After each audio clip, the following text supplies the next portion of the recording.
సూర్యాపేట జిల్లా మోతే తహసీల్దార్ కార్యాలయంలో జరిగిన రికార్డుల ట్యాంపరింగ్ కేసులో తహసీల్దార్ ఇద్దరు ఆర్ఐలతో పాటు నలుగురిని పోలీసులు అరెస్టు చేశారు. వారిని కోర్టులో హాజరుపరచగా నిందితులకు 14 రోజుల రిమాండ్ విధించింది.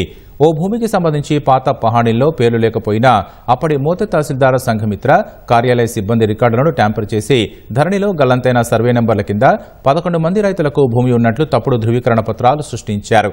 విషయం కలెక్టర్ దృష్టికి వెళ్లగా ఈ నెల 4న మోతే తహసీల్దార్ కార్యాలయానికి వెళ్లి రికార్డులు పరిశీలించారు. మరో 4 సిబ్బందితో కలిసి తహసీల్దార్ సంఘమిత్ర రికార్డులను ట్యాంపర్ చేసినట్లు నిర్ధారించారు. ఆర్ఐలు మన్సూర్ అలీ, జె నిర్మలాదేవిని సస్పెండ్ చేస్తూ ఉత్తర్వులు జారీ చేశారు. ఆ తర్వాత సమగ్ర విచారణ జరపాలని సూర్యాపేట ఆర్డీఓను ఆదేశించారు.